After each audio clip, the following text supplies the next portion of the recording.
ভালো আর তুই কালে সে টাকাটা নিয়ে যাস। এই ভাঙড়িওয়ালা, তোর চোখে কি ছানি পড়েছে? তোর কি কোনো বুদ্ধি নেই? কার গায়ে তুই ধাক্কা দিচ্ছিস? তোর এই নোংরা বস্তাটা আমার গায়ে লাগিয়ে আমার এত দামি ড্রেসটা তুই নষ্ট করে দিলি। এখন এগুলো কে ধুয়ে দেবে? তোর বাড়ির লোক এসে?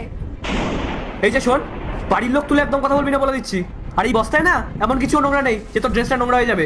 রাস্তা দিয়ে হাঁটছি, ইচ্ছে করে ধাক্কা মারিনি। লেগে গেছে তো লেগে গেছে, এটা নিয়ে এত ফালতু ঝামেলা করছিস কেন?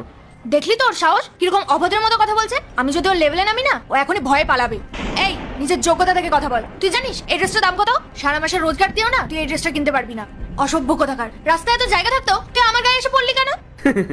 রাস্তা তো তোর আর একার না, আমার যেখান দিয়ে ইচ্ছে আমি সেখান দিয়ে যাবো। আর তোর যদি ড্রেসের প্রতি এতই মায়া ছিল তার রাস্তার মাঝখানে দাঁড়িয়েছিলি কেন? একটু সরে দাঁড়াতে পারিসনি?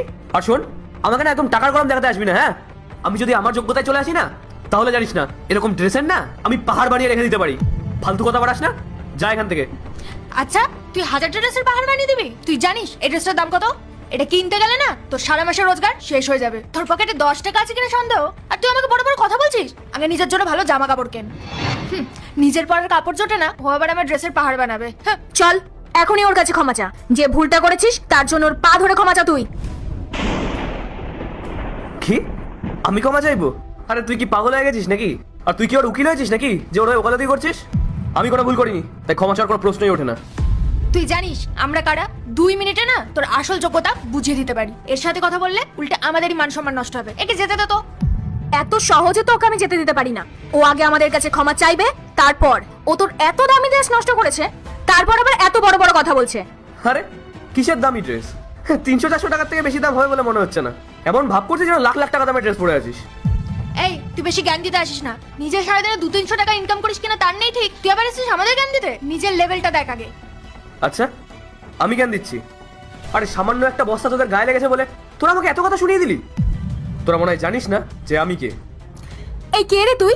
এখানকার মালিক নাকি? তোকে দেখলেই বোঝা যায় যে তুই একটা গরিব ভাঙড়িওয়ালা। কারণ এই ভাঙাচোরা বস্তা সেই বয়ে বেড়ায় যে এই কাজগুলো করে, বুঝলি? আর তুই ওর জামাটা নষ্ট করেছিস, এর ক্ষতিপূরণ তো তোকে দিতেই হবে।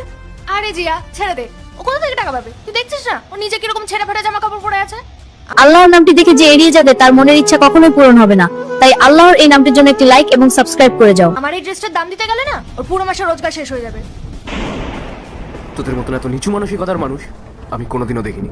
আর কি যেন বলছিলিস তোরা? এটা ভাঙাচোরার বস্তা। তোরা যদি জানতে পারিস না যে এই বস্তার মধ্যে কি আছে, তাহলে তোদের এখনই জ্ঞান হারিয়ে যাবে। আরে চুপ কর চুপ কর, এমন ভাব দেখাচ্ছিস যেন ওই বস্তার মধ্যে কয়েক কোটি টাকার গয়না নিয়ে ঘুরে বেড়াচ্ছিস।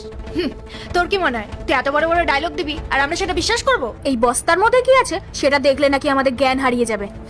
শোন, আমরা না মানুষ দেখলে বুঝে যাই কার কি যোগ্যতা।